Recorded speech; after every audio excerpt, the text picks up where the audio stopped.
Welcome to the Franchise Freedom Podcast, where you can escape the corporate trap through franchise ownership. Here's your host, Giuseppe Grammatico, the Franchise Guide. Welcome to the Franchise Freedom Podcast. I'm your host, Giuseppe Grammatico, your franchise guide, this show where we help corporate executives experience time and financial freedom via franchising. Thanks for joining us. Well, congrats, you made it. This is week number 3 of the series, 3 weeks to finding your perfect franchise. This is the final week, final stage. Really excited. Just to recap, we had week number 1 where we said, let's start off and figure out if a franchise may or may not be a good fit. And we talked about, being able to follow a process and system, time frame, as well as the capital requirements.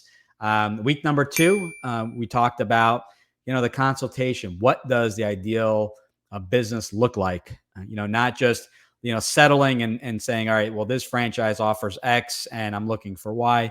Let's look at what the ideal business looks like for me, for Giuseppe, for Giuseppe's family and no one else. And really getting crystal clear on what it looks like, what an average day in the life looks like, my role, how I can maximize my skill set in the business. Crucial stuff that I see people overlook, role, skill set, things like that. What are your transferable skills?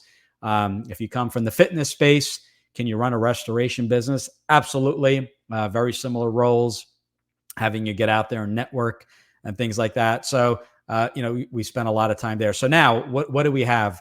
We have a model, what our ideal. So let's take a step further back. We've decided and figured out a franchise could be a great fit for what we're looking for. It's a great vehicle, a business vehicle.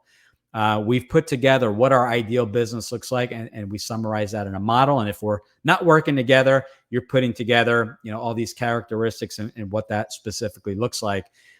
Week number 3. But by the way, when I work with families and going through the process, does it take 3 weeks? Well, this is taking an average of 1 call per week.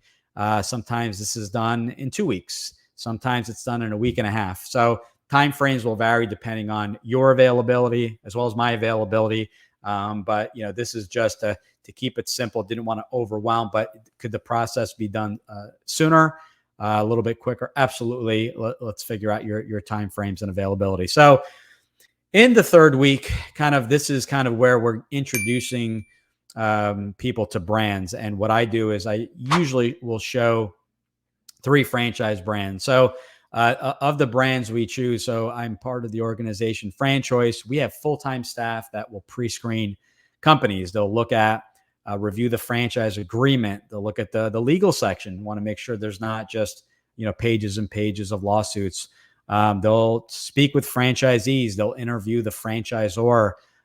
They'll review the marketing and support because they want to make sure that the franchisor is able to support the growth of these future franchisees. And now this is simply a pre-screen. This is a way of really just, breaking down the universe of 4,000 brands to a more manageable level. We'll work directly with these companies and get crystal clear on, who the right match is for the brands. And this is not taking the due diligence off your plate, but it's just working with a more manageable number and list of franchise brands. So when I approach this, and going through the exact same process. So I also, work with a franchise coach and advisor to help me find my brand back in my first brand back in 2007, or I opened up in 2007. We founded in 2006. And, we look at, I would say from experience and from the feedback we receive from the families we work with, 3 brands is a pretty, is a lot, 3 brands, all that have, different features. So what I like to do is compare and contrast. So maybe if you were open to both types of businesses, brick and mortar and service, we look at something retail in a shopping center. We look at something that on the service side is home-based, but B2B, where you're working with other businesses where maybe it's expense reduction or it's property maintenance and things like that. And then we'll look at a traditional B2C type of business. Maybe it's home services and you're offering a painting or a coating type of business where they're able to restore vinyl siding and brick and things like that. So it's great to compare and contrast, but then you have kind of different things to look at. B2B is going to be relationship based. Maybe you'll have less customers in that specific business, but it takes a little bit longer to build those relationships. In a lot of the other B2B businesses where the referral sources will be other businesses, but you're doing work for a consumer. So there's different layers in there. There are other businesses that start you off with, B2C, or you're working directly with a homeowner or consumer, and then upgrade later on once you learn the system and get comfortable with other businesses and companies. So, when looking at brands, it's, you want to check. And if you're working with someone like myself, I've gone in, made sure that the business can be run semi-absentee. I checked to make sure there was available territory and available territory for future expansion. If there isn't, or if there is available territory, we also check for resales. We want to see if there's resales available currently, or potential resales. My contact at a particular brand may know someone that was talking about retiring at some point.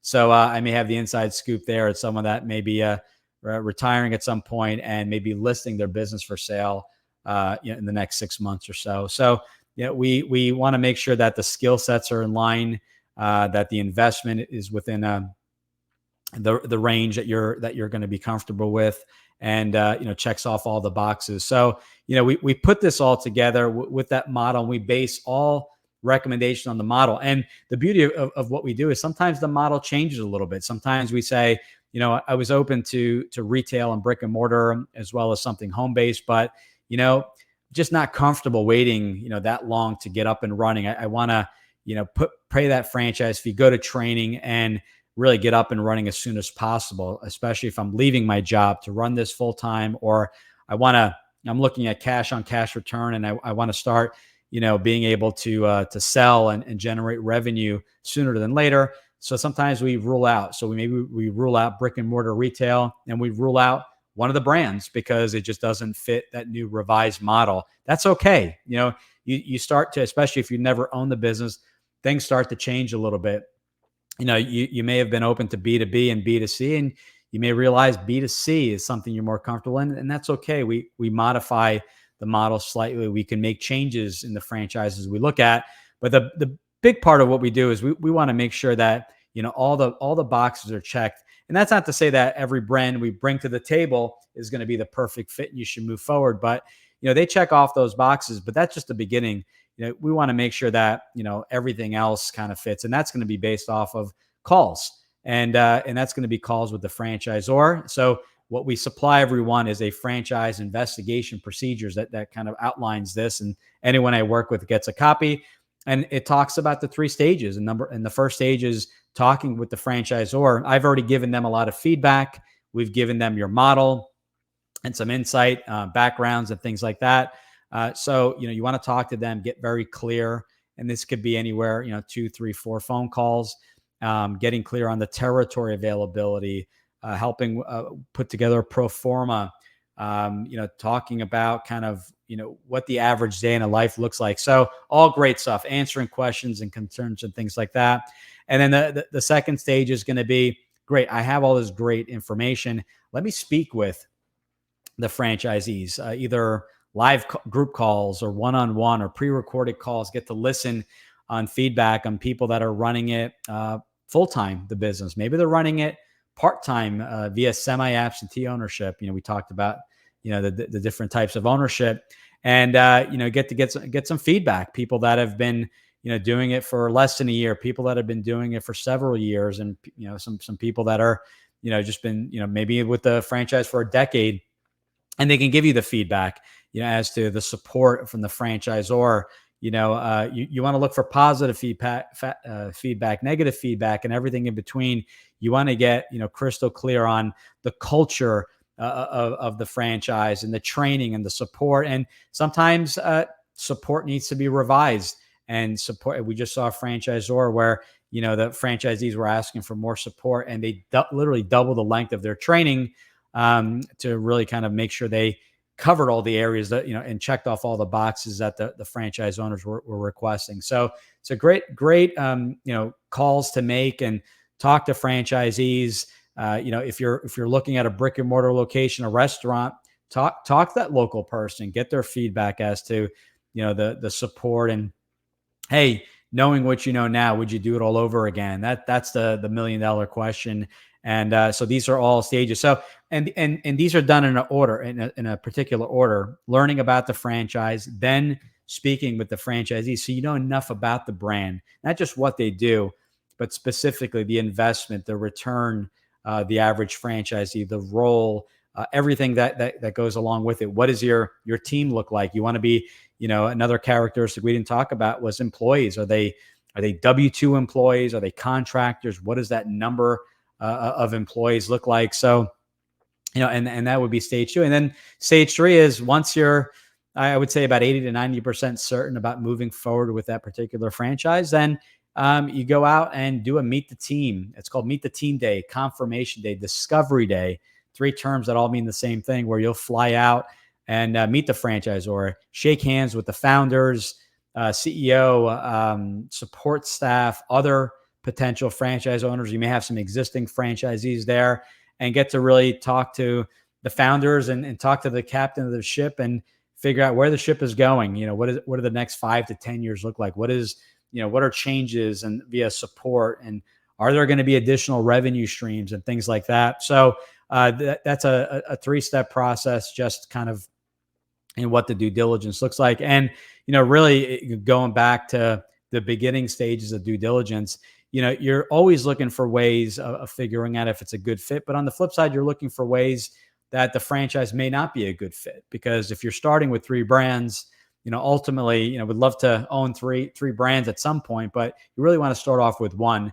So you want to look for things that can help narrow down the search, and that narrowing down could just be the territory is too far, or one is requiring, it just seems to require more hours from you, and you just don't have the hours.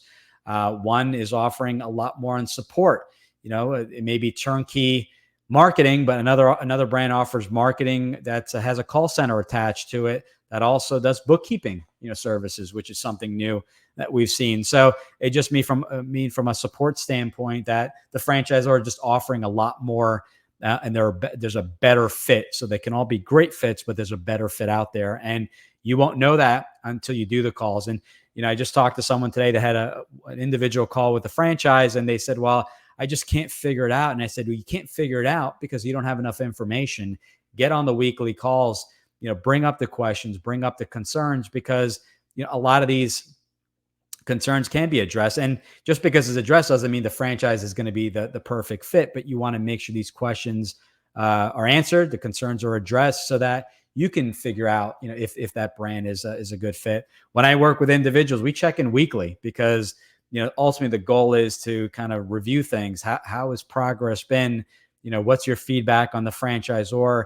What are your thoughts on the role, which can you see yourself in? And I would say by 1 or 2 calls in, you have a pretty good understanding. In some cases, it takes a 3rd or 4th call, but typically by the 2nd call, you have a general good understanding of the brand and the role, and you're able to start scaling back on the brands. On this call, we also revisit funding. This is as you start to do the due diligence, it's a great time to connect with your funding partner. And we've worked with a company, Friend Fund, and there's plenty of other brands out there, but companies out there, I should say, and they really understand franchising. Have done quite a bit of funding with hundreds and hundreds of brands, and they're able to kind of say, okay, where are you at now in the progress in the process? And you may come back and say, still haven't decided, but we've ruled out brick and mortar, so the investment is going to be a little bit less. Time frames and things like that. So, they can get you pre-approved for an SBA loan, or start to give you kind of the timelines on an SBA versus a retirement rollover and things like that. And then another option, which is optional, is do you want to hire a franchise attorney to review the FDD, the franchise disclosure document? Not mandatory, but this is something to consider. And we'll talk about that, the importance of reviewing the FDD, and the option of hiring a franchise attorney to do the review. There's obviously a cost in doing this, but we did a show on with the actual franchise attorney that we've helped kind of connect people with. We could put that in the show notes as well. But that is kind of the third stage. And the third stage, or I should say week number 3 in finding your perfect franchise, it doesn't end here, right? It's not 3 weeks. And at the end of the third week, you select the brand.